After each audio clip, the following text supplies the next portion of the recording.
फिर तजहु आस निज निज गृह जाहो, लिखा न विधि वैदेही विवाहो।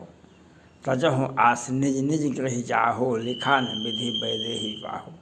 ये बात राजा जनक ने, जब किसी से धनुष नहीं टूटा तो राजा जनक जी ने कहा तो लक्ष्मण जी को गुस्सा उठ गया, लखनलाल को गुस्सा उठ गया। कहा आप ये बोलते हैं तो कुछ आंख गाड़ करके भी देखना चाहिए, सबों को ठीक से देख। यहाँ पर रघुवंश मणि है, वहाँ पर ऐसी बातें नहीं बोलना चाहिए। राम और लक्ष्मण का कोई पहचान तो नहीं था वहाँ पर। वे विश्वामित्र मुनि के साथ गए थे, वे राजा दशरथ के, चक्रवर्ती राजा दशरथ के पुत्र के रूप में नहीं गए थे, वे विश्वामित्र मुनि के साथ में गए थे। तो लखनलाल ने जब विरोध किया, लखनलाल ने कहा हम ऐसे धनुष को तो हम लेकर के दौड़ सकते हैं, योजन तक, कोसों तक दौड़ सकते हैं, और आपको ऐसा बात नहीं। तो राजा जनक के आश्चर्यचकित हो गए। तब इनके ऊपर नजर पड़ा, ये विश्वामित्र मुनि पर और ये राम और लक्ष्मण पर। तो विश्वामित्र मुनि ने पूछा ये कौन है? विश्वामित्र मुनि ने कहा ये चक्रवर्ती राजा दशरथ के तनय है।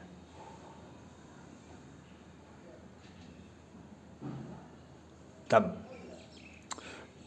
जब तो आज वहाँ पर ये बात हुई, आज जब राजनीति में, देश में जब राजनीतिक शून्यता आ गई, तब मोदी जी उठ करके खड़ा हुए। ये होता है कभी कभी, ये होता है कभी कभी। कभी वीपी सिंह जब कांग्रेस पार्टी का वर्चस्व था, वीपी सिंह ने त्यागपत्र दे करके आवाज़ बुलंद किया और प्रधानमंत्री तक भी बने 90 के दौर में। और फिर यहाँ पर तो मौका मिलते ही हम भी प्रधानमंत्री को उम्मीदवार हैं, हम भी प्रधानमंत्री को उम्मीदवार हैं, हम भी प्रधानमंत्री को उम्मीदवार हैं, तो होना शुरू हो गया। तो फिर कांग्रेस पार्टी आ गई, में 5 साल नहीं चला सके। तब मौका मिला तो भाजपा आ गई, वीपी सिंह के बाद चंद्रशेखर सिंह बने, फिर भाजपा आ गई। तो फिर अटल बिहारी वाजपेयी के बाद फिर कांग्रेस पार्टी आ गई।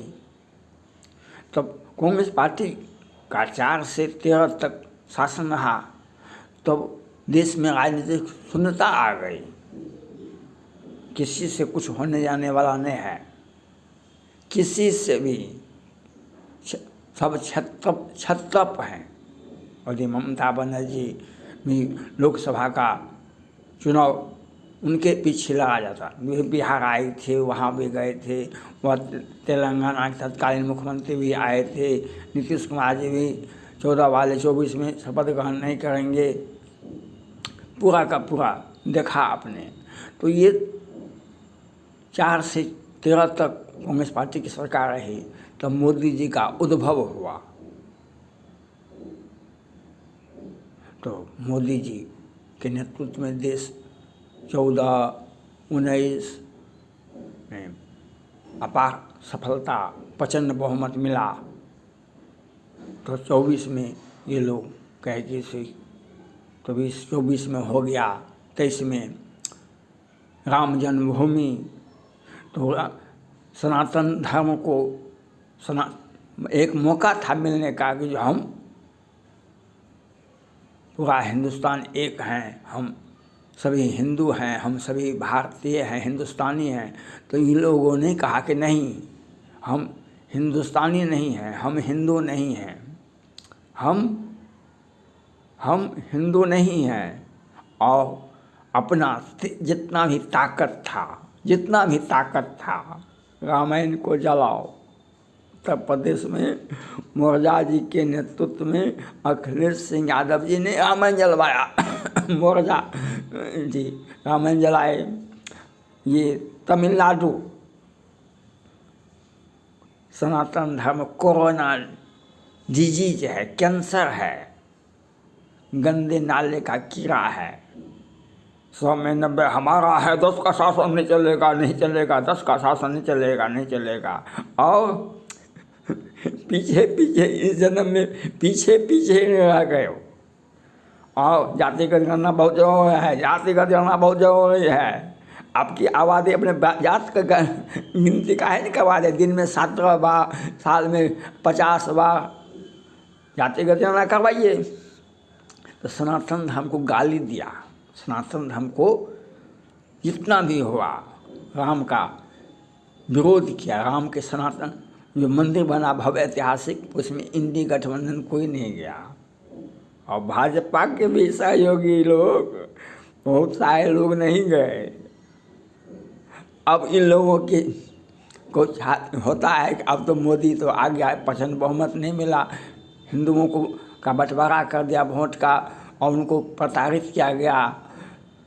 तो 303 आया 19 में, इसमें 24 में 240 से आया। तो अब ये लोगों को हो गया किसी प्रकार से, अब मोदी को हटाओ और अपने बन जाओ।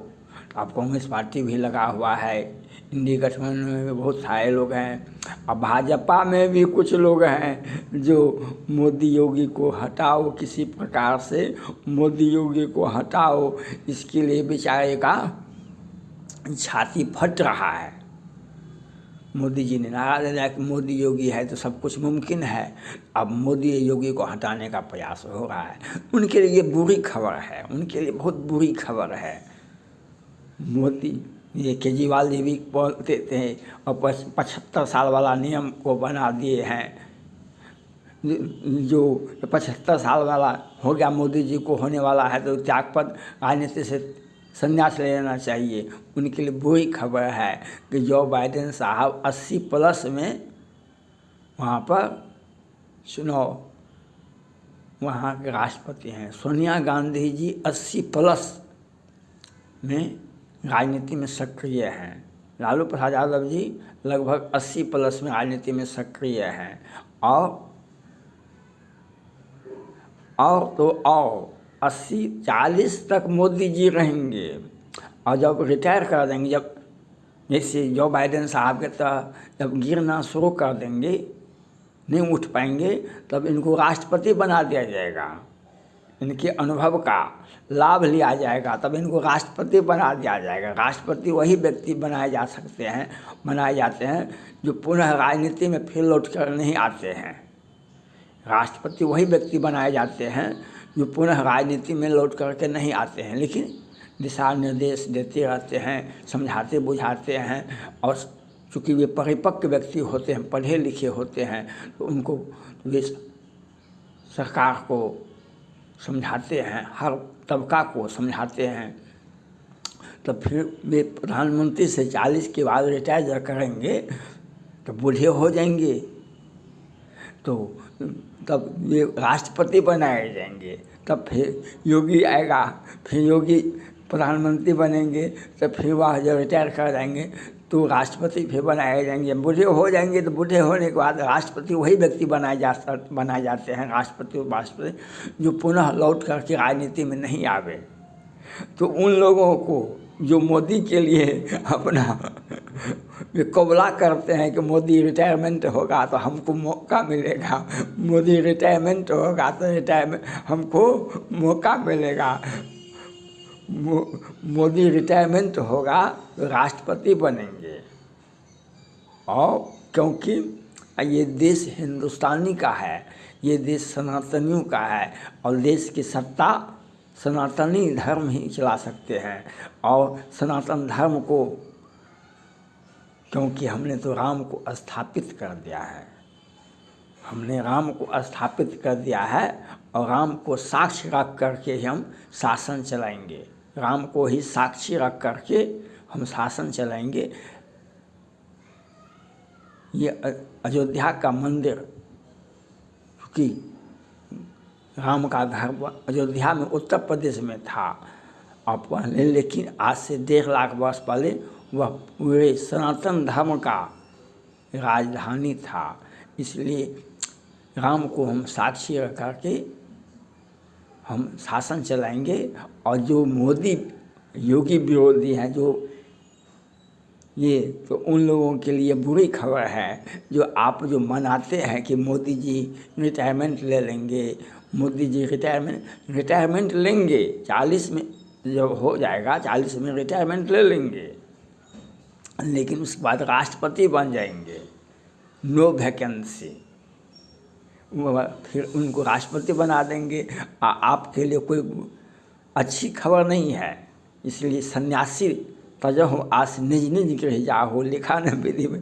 ये लोग को जनक जी ने कह दिया जाने के लिए, वह रह गए, रघुवंश के वीर ही रह गए। और जिसने धनुष को भी तोड़ा और सीता जी के साथ विवाह भी किया, अपना तो ब्याह तो हुआ ही, अपने भाई लोगों का भी ब्याह करवा दिए, और वहाँ पर एक उत्सव सदियों तक हो गया।